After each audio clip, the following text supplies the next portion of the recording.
नमस्कार दोस्तों। स्टूडेंट्स, आपने इससे पहले पढ़ा था स्ट्रक्चर ऑफ एटम के अंदर कि बोर मॉडल ऑफ एटम है ना, उसके मेन पॉइंट्स पढ़े थे। और उससे पहले रदरफोर्ड मॉडल और उससे पहले हम जे थॉमसन मॉडल। अब बोर मॉडल को आगे कंटिन्यू करते हैं, एडवांटेज पढ़ेंगे बच्चों, एडवांटेज। और आई होप आप घर पे सब स्वस्थ होंगे। ठीक है, अपना काम करते रहें, नोट्स अच्छे से अच्छे बनाते रहें। मैंने पीडीएफ फाइल आपके पास सभी के पास भेजी हुई पहले ही काम की, और अब एक एक करके आपको समझा रहे हैं। और न्यूमेरिकल्स हो, कोई प्रॉब्लम्स हो तो बच्चों आप भेज सकते हो। ठीक है, वो कहते हैं ना, एक ही चौखट पर सर झुकाओ तो सुकून मिलता है, एक ही चौखट पर सर झुकाओ तो सुकून मिलता है। अक्सर भटक जाते हैं वो लोग जिनके हजारों खुदा होते हैं। तो इसी का सरस्वती माँ का नाम लेते हुए बच्चों कंटिन्यू करते हैं हम। एडवांटेज, सुबह मैंने बताया एडवांटेज दे रही है, एडवांटेज ऑफ बोर मॉडल। तो एडवांटेज क्या होता है? First, it can explain stability of atom. It can explain stability of atom, that is energy of each orbital is fix. मतलब हर ऑर्बिट की एनर्जी फिक्स कर दी थी, उसके अकॉर्डिंग फिर क्या होगा, एटम आपका स्टेबल होगा। Second, it can explain spectra of hydrogen like particles.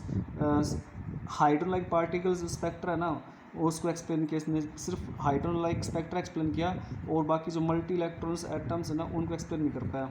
It can explain energy of hydrogen like particles, इसने एनर्जी के बारे में बताया। लिमिटेशंस, इसकी कमियाँ थी।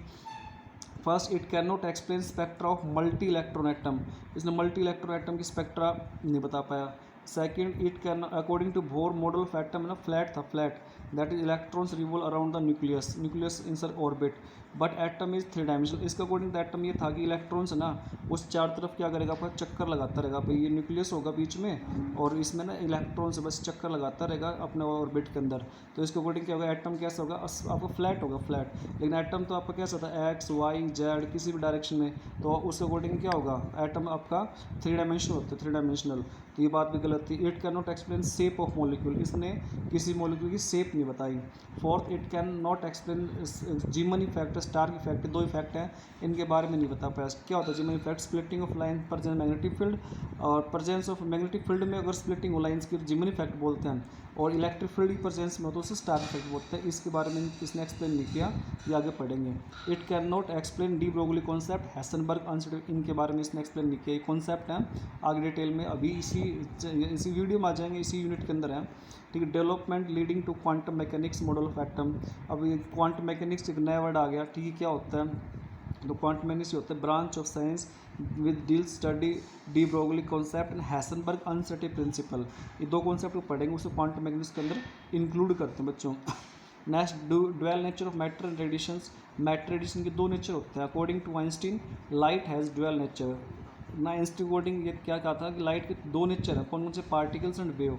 अब उनमें से एक ना डी ब्रोगली कॉन्सेप्ट डिटेल में पढ़ेंगे बच्चों, इसके न्यूमेरिकल्स हैं एनसीईआरटी के, या वैसे न्यूमेरिकल जरूर करना। आप कोई प्रॉब्लम हो तो बताना। डी ब्रोगली कॉन्सेप्ट आपका वेरी वेरी इंपॉर्टेंट टॉपिक आपका, ये आगे भी काम आएगा। +2 के अंदर फिजिक्स में भी काम आता है, और केमिस्ट्री के अंदर भी, फिजिक्स में भी काम आएगा, केमिस्ट्री के अंदर ध्यान रखना। प्रिंसिपल, लिमिटेशंस या डी ब्रोगली वेवलेंथ। तो इसका डेरिवेशन देखो समझना। In case of photon, photon कहता है light, if assume particle nature, particle nature assume करें अकॉर्डिंग टू आइंस्टीन, एनर्जी क्या आएगी, is equal to m c square. ये आइंस्टीन इक्वेशन है, is equal to m c square. और where m के mass of electron, v velocity of light, c if photon has wave nature, then according to Planck's quantum theory, according to Planck's quantum theory क्या होगा, अगर E is equal to H nu. तो पहले case में तो क्या था, particles ना, आपका जो लाइट की पार्टिकल नेचर थी, तो equation E is equal to m square, simple सा। दूसरा केस हमारे पास लाइट है ना, वेव नेचर की होती है इक्वल टू एच न्यू।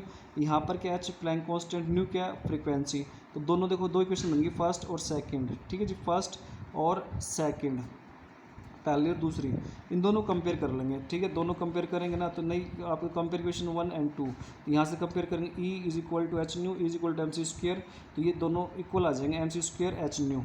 और यहाँ से इनका सॉल्यूशन करेंगे आगे। ठीक है जी, तो क्या सॉल्यूशन है, m c square h nu आपने पढ़ लिया से पहले, सी अपॉन लेमडा, सी से सी काट दो, एम सी एच न्यू, तो यहाँ से ना एच एम सी ये आएगा। और यहाँ से आप देखो ध्यान देना, सी ना, सी वेलोसिटी ऑफ लाइट था, इसको रिप्लेस कर ले वेलोसिटी ऑफ पार्टिकल वी से, तो इसी की जगह वी रख देंगे। Lambda is equal to H upon M we, यहाँ पर लैम्डा क्या होगा, h upon M v. M v के एम वी, एम और वी है ना, ये होता है मास इंटू वेलोसिटी, ये होता है मोमेंटम, एच अपॉन पी। तो यहाँ पर एच को हटा देगा, एच कॉन्स्टेंट है ना, तो लैम्डा इनवर्सली 1/p। तो बच्चे पूरा डेरिवेशन था, समझ में आ गया होगा। देखो इसमें कुछ भी नहीं है, एक केस तो कि लाइट को ना पार्टिकल मान रखा है, तो उसमें equation Einstein according is equal to mc square.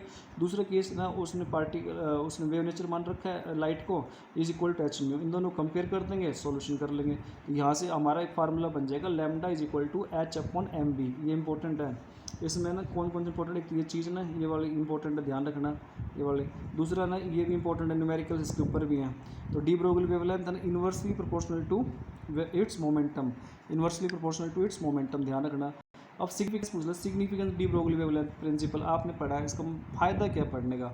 देखो डी ब्रोगली जो प्रिंसिपल है ना is applicable to all material object, ठीक है, but its significance is only for microscopic particles because in daily life we come across macroscopic bodies. हम daily life में देखते हैं बड़ी बॉडीज़ देखते हैं, लाइक आप मान लो कि स्कूटर है, हवाई जहाज़ है, ठीक है, बड़ी बड़ी चीज़ देखते हो आप, ठीक है। इसको समझाने के लिए कंसिडर क्रिकेट बॉल ले ली, छोटी सी ball having mass 0.1 kilogram consider मान कर लिया आपने, moving with velocity 60 metre per second. तो lambda is equal to H upon M we.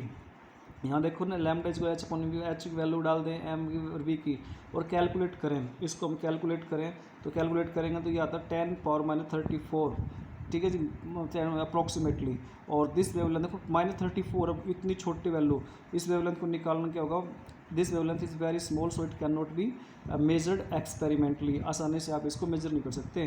Cricket की बॉल के ऊपर अप्लाई नहीं हो रही है, बताओ छोटी सी क्रिकेट की बॉल, तो अब बड़ी बड़ी चीज़ कार आ जाए, बस आ जाए, स्कूटर आ जाए, टीवी आ जाए, तो उनके ऊपर कैसे अप्लाई होगा, क्लियर। ऐसे ही ना दूसरा हमारे पास इसी में एक एग्जांपल और ले रखा है, consider electron mass. Electron mass पता है 9.1 किलोग्राम या अप्रॉक्सीमेटली 10 किलोग्राम ले लिया, और मूविंग वेलोसिटी आपने ये ले ली, ठीक है, 60 मीटर पर सेकंड सेम, और वैल्यू पुट की तो ये है हमारा 10⁻⁴ मीटर। अब देखो इस केस में इलेक्ट्रॉन बिल्कुल छोटा था, इलेक्ट्रॉन आपने ना देखा नहीं अभी तक, ठीक है ना, किसी ने नहीं देखा इलेक्ट्रॉन्स को। इलेक्ट्रॉन्स को आप क्या कर सकते हो, एक्सपेरिमेंटली लैब के अंदर जब टेक्निक आती है ना उसके अकॉर्डिंग काम करता दिखता है। तो इसका कितना देखो 10⁻⁴ मीटर, उससे कंपैरिजन में इस वेवलेंथ को निकाल सकते हैं। तो कहने मतलब ये हुआ कि छोटी जो चीज़ें ना माइक्रोस्कोपिक पार्टिकल्स हैं, माइक्रोस्कोपिक, उनके ऊपर आपका डी ब्रोगली काम करेगा, बड़े पार्टिकल्स के ऊपर काम नहीं करेगा। आई होप आपको समझ में आ गया होगा।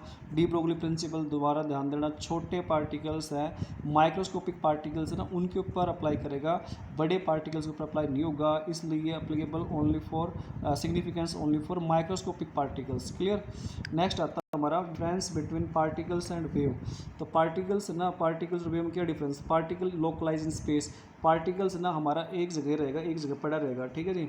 वेव एक जगह नहीं होती, अगर वेव देखोगे आप, देखो कोई गाना सुनते हो तो भी वो कैसे आती है, इस तरीके से, पानी में डालते हो तो इस तरीके से घूमती घूमती वेव आती है आप इस तरीके से, ठीक है जी। Particle do not interfere, particles ने किसी में इंटरफेयर नहीं करती, एक जगह पड़ी वहीं पड़ी रहेंगी। वेव ना आपस में क्या करते हैं, इंटरफेयर करती है, इंटरफेयर, क्लियर।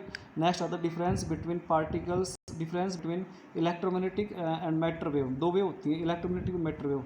तो electromagnetic wave they consist of electric magnetic field perpendicular to each other, perpendicular होती है एंड डायरेक्शन ऑफ प्रोपगेशन, ठीक है, आपस में भी।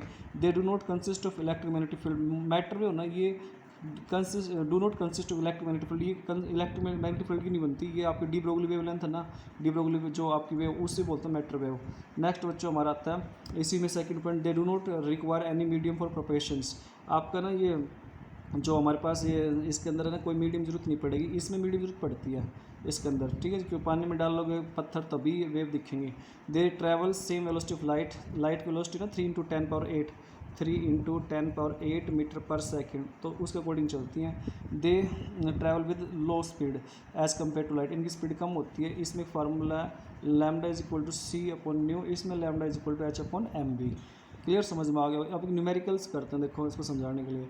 What will be wavelength of ball of mass 0.1 kilogram moving with velocity of 10 metre per second. ये velocity दे रखी है, ये मास दे रखा है, तो आपको क्या निकाल, वेवलेंथ निकाल, lambda is equal to H upon M v. तो लैम्डा ना, लैम्डा हमारे पास क्या है, ये फार्मूला एच की वैल्यू में पता है 6.6, ठीक है जी, और एम है ना, एम 0.1 दे रखा है, वी दे रखा है, निकाल लेंगे सीधे सीधे, सिंपल सा है। दूसरा calculate the mass of photon with wavelength 3.6 angstrom. तो 1 एंगस्ट्रॉम 10 होता है, ये वैल्यू उठा कर पुट करेंगे ना, इसमें वही देखो यहाँ से क्या मास ऑफ फोटोन, फोटोन की लाइट, तो लाइट की वेलोसिटी पता है हमें 3 लाइट की वेलोसिटी पता है, ठीक है। और वेवलेंथ दे रखा है, तो फार्मूला क्या होता है लैम्डा, इसका फार्मूला क्या होता है देखो इस तरीके से करेंगे, lambda is equal to h/mv, ठीक है। और ये हमसे पूछे कि इसने मास पूछे m, तो m को मैं इधर ले लूँ, ठीक है। तो ये क्या हो जाएगा h लैम्डा बाई v, ठीक है। h की वैल्यू पता है, लैम्डा दे रखा है, और v की वैल्यू पुट कर देंगे तो हमारा आंसर आ जाएगा, सिंपल है, ठीक है जी। तो नेक्स्ट टॉपिक है बच्चों experiment verification of dual nature of electrons, तो ये अगले वीडियो में पढ़ेंगे, ठीक है। ये हमारा आधी यूनिट होगी बच्चों, सेकंड, और कल है ना, कल इसको ख़त्म कर देंगे, ठीक है। और उसके बाद में थर्ड यूनिट स्टार्ट भी कर देंगे, ठीक है। Third chapter classification of elements, कई बच्चों के आर्थिक जी को थर्ड चैप्टर भी स्टार्ट कर दो, ठीक है। तो थर्ड चैप्टर ईजी है, न्यूमेरिकल्स नहीं है, तो थर्ड चैप्टर भी स्टार्ट कर देंगे। फर्स्ट भी करवा दिया आपको, सेकंड आधा करवा दिया, बीच में कुछ प्रॉब्लम आ गई थी इस वजह से नहीं करवा पाए, ठीक है। तो सेकंड चैप्टर भी आपका कल शाम तक ना, कल इवनिंग तक आपके पास पहुंच जाएगा, और परसों से आपको थर्ड यूनिट स्टार्ट कर देंगे, ठीक है। इसी के साथ नमस्कार सर, नमस्कार जी।